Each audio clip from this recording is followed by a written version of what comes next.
मसूर साहब, I mean being a lawyer, आपने लाहौर में भी जब हमजा शहबाज शरीफ की वजारत आला के इलेक्शन के हवाले से मामला था, आप लाहौर में पेश हुए, उसके बाद सुप्रीम कोर्ट, अब अगेन दोबारा मामला में था। पहले तो हर एक के जहन में ये है, और मैं खुद भी शायद जानना चाहूँगा कि क्या आपके क्लाइंट ने जब आपको कहा कि आपने जाके प्लीड नहीं करना ये केस और बॉयकॉट की, उन्होंने कहा कि सबमिशंस पेश नहीं करनी, यूर अ प्रोफेशनल लॉयर, ठीक है, आपके क्लाइंट्स की इंस्ट्रक्शंस आपने फॉलो करनी होती है, बट आपको लगता है कि अगर आप सबमिशंस पेश करते तो फैसला मुख्तलिफ हो सकता था या नहीं? देखें, इसको वी थॉट थ्रू इट। एक तो जाहिर है, जैसे आपने कहा कि क्लाइंट की इंस्ट्रक्शंस थी, तो वो इंस्ट्रक्शंस आपको टू दैट एक्सटेंट आपको फॉलो करनी होती हैं। अगर वो कहे कि जी अब आपने इस पॉइंट पे सबमिट नहीं करना, तो वो एज लॉयर जो मेरा ख्याल है, अब आपने बात की कि अगर करते तो क्या होता। देखें, कल जब फुल कोर्ट की रिक्वेस्ट रिजेक्ट हो गई थी, तो उस वक्त भी हमने यही कहा था कि मेरिट्स के ऊपर हमें इंस्ट्रक्शन सीख करनी होंगी, हम कर लें कि नहीं कर लें। और ये आपका जो सवाल है, अब इसका जवाब जुड़ा हुआ है उन दो केसेस के साथ, इलेक्शन अपील्स के साथ, जो ईसीपी के फैसले के अपील के साथ, और 63A के रिव्यू के साथ। अब इनको ज़रा बारी बारी देखना शुरू करते हैं। मैं 2 मिनट लूँगा। 63A का फैसला आया, उस 63A के फैसले के अंदर जो सारा, यानी जो सदर ममलिकत ने जो सवाल भेजे थे रेफरेंस में, 2 सवाल भेजे थे इसेंशली। एक उन्होंने कहा कि ये जो वोट पार्टी की जो डायरेक्शन के खिलाफ हो वो दे शुड बी एक्सक्लूडेड, और दूसरा उन्होंने कहा कि लाइफ टाइम डिस्क्वालिफिकेशन भी होनी चाहिए। So, उन्होंने अदालत से कहा कि आप ये पढ़ें आइन के अंदर, this should be red into the constitution. ये वो सवाल थे सदर साहब के।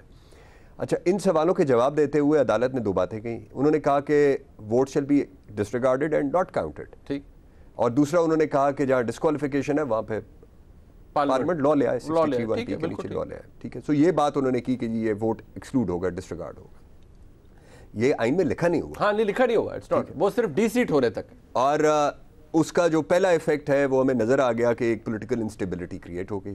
दूसरा फिर जो साथ जुड़ा हुआ था वो ये था, और जो इसके साथ बिल्कुल डायरेक्टली कनेक्टेड था, हमारा केस ये था कि जो 16 अप्रैल के इलेक्शन में जो 25 वोट्स जो हैं वो डिसरिगार्ड हुए हैं और एक्सक्लूड हुए हैं, और वो मेंबर्स डी-सीट हुए हैं, तो वो डायरेक्शंस जो थी वो पार्टी चेयरमैन इमरान खान की तरफ से गई हुई थी उनको, और उन डायरेक्शंस की बुनियाद पर इलेक्शन कमीशन ने उनको डी-सीट कर दिया, और हाई कोर्ट ने उस डी-सीटिंग के फैसले के आने के बाद, उस डिक्लेरेशन के अपहोल्ड होने के बाद वोट उनके निकाल दिए। अब आपका सवाल था कि अगर हम बहस कर देते तो क्या होता। हाँ बिल्कुल।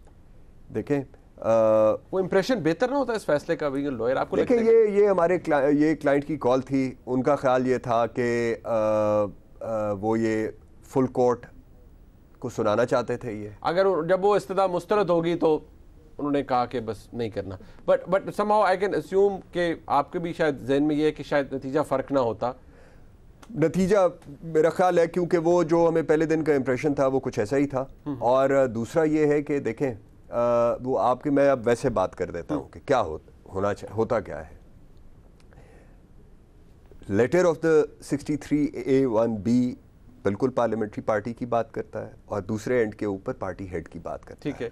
अच्छा, आज की प्रोसीडिंग्स में जो थोड़ी देर हम बैठे, और मैं एक वजाहत ज़रूर करना यहाँ समझता हूँ कि यहाँ पैराग्राफ में कहा है कोर्ट ने कि हम जो वकला थे रिस्पोंडेंट्स के, ये स्टेटमेंट देने के बाद कि हमें इंस्ट्रक्शंस है कि हम मजीद प्रोसीडिंग में पार्टिसिपेट ना करें, तो हम शायद खुद ही वहाँ बैठे रहे। नहीं, खुद ही नहीं बैठे रहे थे। अच्छा। हमें कहा गया था कि आप बैठ जाएं, हो सकता है there might be something which might be of interest. मतलब चीफ जस्टिस साहब ने कहा, कोर्ट ने कहा, और हम 3 वकला थे, मैं था, फारूक नाइक साहब थे और सलाउद्दीन साहब थे। ठीक।